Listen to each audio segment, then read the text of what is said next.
আসসালামু আলাইকুম রহমতুল্লাহ। সুপ্রিয় শিক্ষার্থীবৃন্দ, আশা করি তোমরা সবাই ভালো আছো।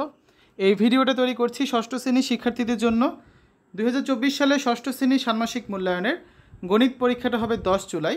তোমাদের ষষ্ঠ শ্রেণীর গণিত বইয়ের প্রথম 5টা অধ্যায় পরীক্ষা থাকবে। আজকে আলোচনা করবো আমরা ষষ্ঠ শ্রেণীর গণিত 3য় অধ্যায়ের লিখিত পরীক্ষার জন্য কিছু নমুনা প্রশ্ন এবং তার উত্তর নিয়ে। ঠিক আছে, আমরা কিছু একক কাজ, জোড়াই কাজ এবং দলগত কাজ দেখব।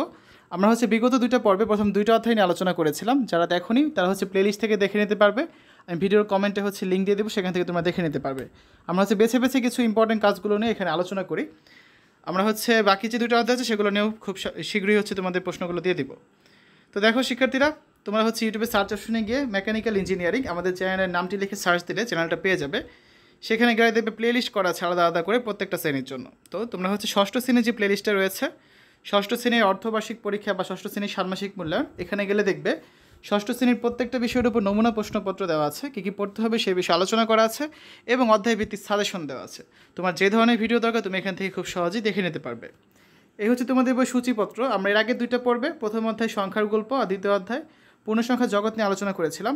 আমাদের আজকের আলোচনার বিষয় মৌলিক উৎপাদকের গল্প। ঠিক আছে, আর আগামী 2টা পর্বে আমরা বাকি 2টা অধ্যায় নিয়ে আলোচনা করব। এই মোট 5টা অধ্যায় তোমাদের সিলেবাস।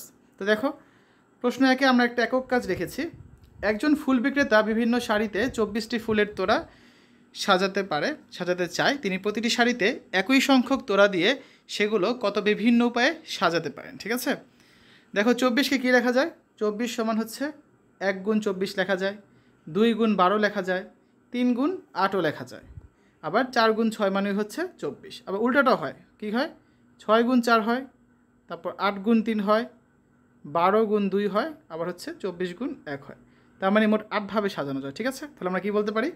24-এর গুণনীয়কগুলো 1, 2, 3, 4, 6, 8, 12 এবং 24। তাহলে নিম্নোক্ত উপায়ে ফুল বিক্রেতা 24টি ফুলের তোড়া সাজাতে পারেন। কিভাবে?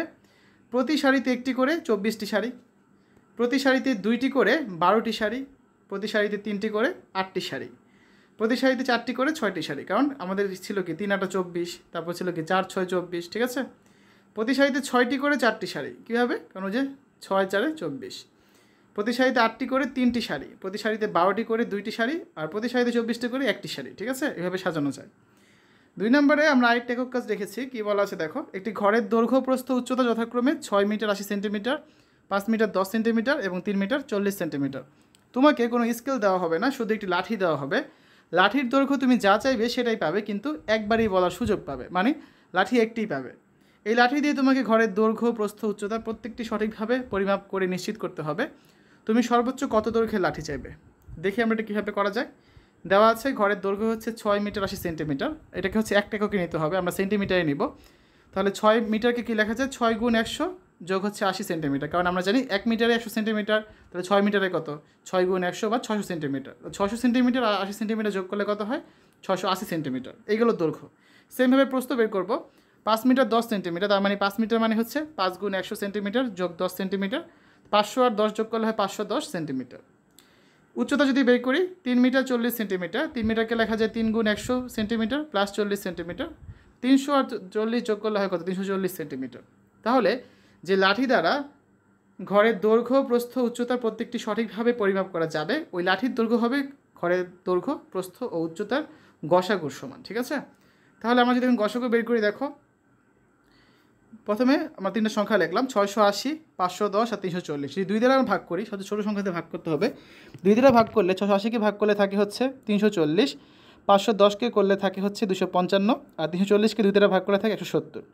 এগুলোকে 2 দ্বারা ভাগ করা যায় না, সবগুলোকে ভাগ করতে হবে। 3 দ্বারা ভাগ করা যায় না, 4 দ্বারাও যায় না, 5 দ্বারা সবগুলোকে ভাগ করা যায়। 5 দ্বারা যদি ভাগ করি আমরা, 340কে ভাগ করলে পাচ্ছি 68, 255কে ভাগ করলে পাচ্ছি 51, 170কে 5 দ্বারা ভাগ করলে পাচ্ছি 34। এখন দেখো এগুলো কী দ্বারা ভাগ যায়? শুধুমাত্র 17 দ্বারা ভাগ করা যায়। 17 দ্বারা ভাগ করলে 68কে পাচ্ছি 4, 51কে 17 দ্বারা ভাগ করলে পাচ্ছি 3, 34কে 17 দ্বারা ভাগ করলে পাচ্ছি 2। ঠিক আছে, তাহলে আমরা কী কী পেলাম? এখানে আমরা পেলাম 2, 5 আর 17। এগুলো গুণ করলে আমরা গসাগু পেয়ে যাব। সুতরাং নির্ণয় গসাগু 2 গুণ 5 গুণ 17, 5 2 10, 10 70 170। ঠিক আছে, 10 আর 17 গুণ করে 170 হয়। সুতরাং লাঠির দৈর্ঘ্য 170 সেন্টিমিটার বা 100 যোগ 70 সেন্টিমিটার। আবার 100 সেন্টিমিটার সময় আমরা কী জানি? 1 মিটার। তাহলে কী বলা যায়? লাঠির দৈর্ঘ্য 1 মিটার 70 সেন্টিমিটার। ঠিক আছে, এটাই আমাদের অ্যান্সার। 3 নম্বর প্রশ্নে দেখো আমরা হচ্ছে তোমাদের বই থেকে কিছু কাজ দেখাচ্ছি। এরকম থাকতে পারে যে একটা সংখ্যা দিয়ে ধরে এখানে বললো 378, এই সংখ্যাটি 3 দ্বারা বিভাজ্য কিনা বা 9 দ্বারা বিভাজ্য কিনা, ঠিক আছে। ধরো 9 দ্বারা বিভাজ্য যদি খুঁজতে বলা হয় তাহলে আমরা কীভাবে করব, প্রথমে সংখ্যাটা লিখলাম, একক স্থানীয় অঙ্ক থেকে শুরু করি।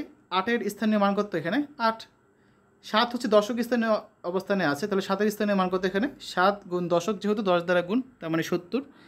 7 গুণ 10কে আবার কী লেখা যায়, 10কে লেখা যায় হচ্ছে 9 যোগ 1, তার মানে একবার হচ্ছে কত 7 গুণ 9 যোগ আবার হচ্ছে 7 গুণ 1, তাহলে 7 গুণ 9 মানে কত, যা আছে তাই লিখলাম, যোগ হচ্ছে কত 7 1 7, হ্যাঁ 7 লিখলাম।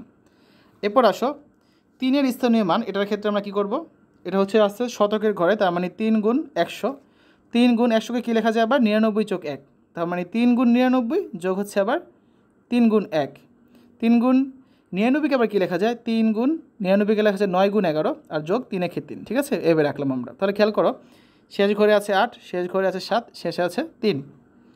এখানে 7 গুণ 9 এই যে জিনিসটা এবং 3 গুণ 9 গুণ 11 এই যে জিনিসটা, এটা প্রত্যেকে 9 দ্বারা বিভাজ্য এবং একক দশক ও শতক স্থানীয় অঙ্কগুলোর যোগফল হচ্ছে কত 8 যোগ হচ্ছে 7 যোগ হচ্ছে 3, এগুলো যোগ করেছি আমরা 3 যোগ 7 যোগ 8, তার মানে 3 7 10, 10 আর যোগ করলে 18, এই 18কে 9 দ্বারা ভাগ করা যায়, কারণ আমরা জানি 18কে হচ্ছে 9 দ্বারা ভাগ করলে কত হচ্ছে আমরা 2 পাই, ঠিক আছে।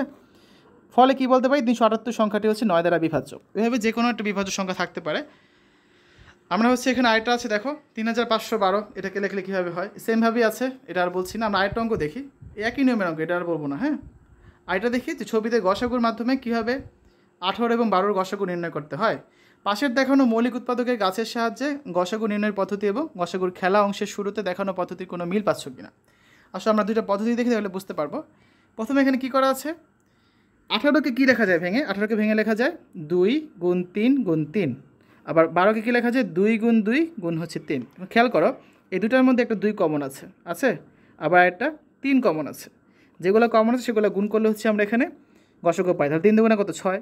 আবার আমরা যে আরেকটা নিয়ম শিখি দ্বিতীয় পদ্ধতি, সেটা লিখি, সংখ্যা দুটো লিখলাম পাশাপাশি 18 আর হচ্ছে কত 12।